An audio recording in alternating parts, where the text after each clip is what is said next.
Thanks, Pete. All right, the race for the White House is heating up, and the candidates are promising the best for the middle class.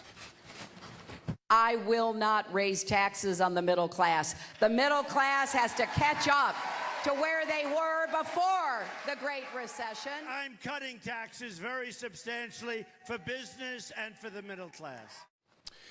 So which candidate would be best if you're voting from your wallet perspective on this Labor Day? Here to help us break it down is certified financial planner David Rae. David, great to see you this morning. Great to see you as well. All right, so let's break this down. Just a general idea and conversation about how you would fare if you're the working poor. Which of the two candidates would be best for you? Well, at Trilogy Financial, we have a lot of our clients who are very concerned about this election, and they really want to know what it means for them.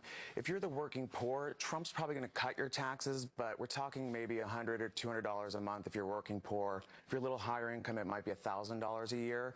That's not going to really change your life, but it is a nice amount of money.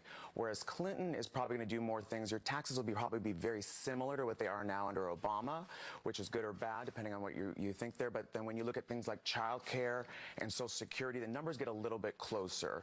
What do you mean by that? So the working poor, some of the services, so Social Security, childcare, those types of things. So Trump wants to cut your taxes. For childcare, they both want to help families. They both want to help people raising children. Clinton is going to do it with tax credits, where Trump wants to give you tax deductions. And the lower your income, the more valuable credits are, because if your income isn't even taxable, you might get a credit and actually get money back. Where deductions, you actually have to have taxable income to use that deduction and have a value. So a deduction is more valuable to someone with a higher income tax bracket. And then when we're talking Social Security, which, again, on the lower income side, Social Security is a much more important part of your retirement and your financial freedom if you are on the lower income. If you're a billionaire, that Social Security check's probably not going to mean that much of a difference to you.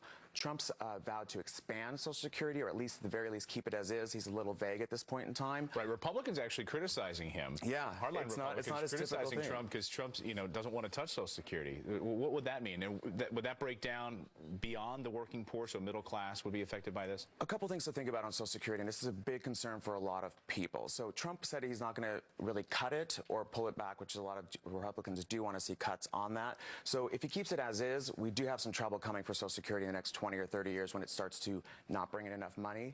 Clinton's plan, on the other hand, will make it solvent for the next 75 years. And especially if you're lower income, this is going to be a very important thing that will be a big piece of your retirement. With that in mind, how she's going to pay for it is taxing the rich. So if you're making more than $250, you are going to have some tax increases with Hillary. So that's kind of where we get into which candidate is best for you and your wallet. Depends on your income. All right, so let's dive into the middle class here and the upper class. So everyone's focusing on the middle class. Who's best for the middle class here?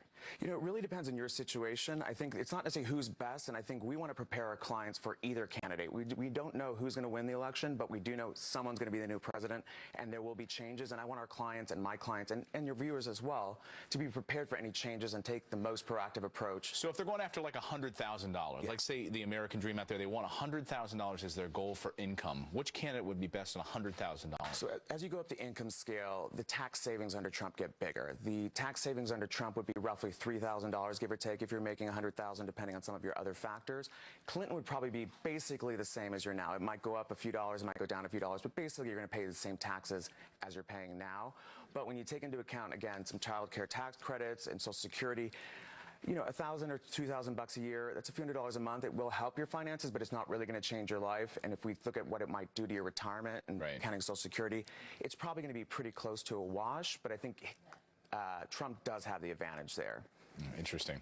David Rae, thanks so much for joining us on this Labor Day. We appreciate it. Thanks for having me. Thanks, David. All right, coming up.